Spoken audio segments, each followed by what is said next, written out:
લક્ષ્ય ન્યૂઝ, એક નજર, એક લક્ષ્ય. સુરેન્દ્રનગર મહાનગરપાલિકા અને રોટરી ક્લબના સંયુક્ત ઉપક્રમે આયોજિત સાયક્લોથોનનું આયોજન કરવામાં આવ્યું હતું.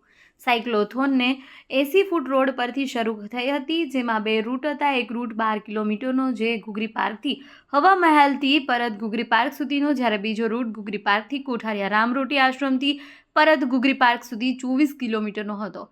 સાયક્લોથોનમાં મોટી સંખ્યામાં શાળા અને કોલેજના બાળકોએ ભાગ લીધો હતો. પ્રોત્સાહિત ઇનામો પણ આપવામાં આવ્યા હતા. સુરેન્દ્રનગર મહાનગરપાલિકા અને રોટરી ક્લબના સંયુક્ત ઉપક્રમે આયોજિત સાયક્લોથોનનું આયોજન કરવામાં આવ્યું, જેમાં 12 કિલોમીટર અને 24 કિલોમીટર એમ 2 રૂટ ઉપર શાળા અને કોલેજના વિદ્યાર્થીઓએ સાયક્લોથોન કરી હતી. આ પ્રસંગે મહાનગરપાલિકાના કમિશનર, ડેપ્યુટી કમિશનર, શહેર ભાજપ પ્રમુખ અને રોટરી ક્લબના હોદ્દેદારો ખાસ ઉપસ્થિત રહ્યા હતા. કમિશનર દ્વારા લીલી ઝંડી આપી સાયક્લોથોન શરૂ કરાઈ હતી. પ્લાસ્ટિક મુક્ત ભારત અને હરઘર સ્વદેશી અને મેદસ્વીત મુક્ત ભારતના સંદેશ સાથે સાયક્લોથોન યોજાઈ હતી. મોટી સંખ્યામાં વહેલી સવારે વિદ્યાર્થીઓ ઉમટી પડ્યા હતા. દેવમ ત્રિવેદી, સુરેન્દ્રનગર.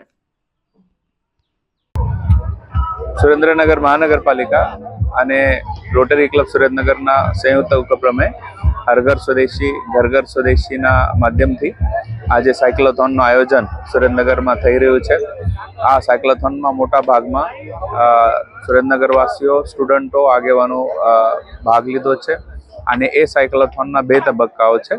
આ 2 તબક્કાઓમાં જુદા જુદા પ્રકારના પ્રાઇઝીસ પણ અમે રાખ્યા છે. આ સાયક્લોથોનથી મેદસ્વીતાયુક્ત ગુજરાત, હેલ્ધી ગુજરાત, એના સાથે જ સ્વદેશીનો પ્રચાર પ્રસાર થાય એ અમારો હાર્દ છે. અને એમાં જે રોટરી ક્લબે કોન્ટ્રીબ્યુશન આપ્યું છે એના માટે અમે એમનો આભારી પણ છીએ. Thank you.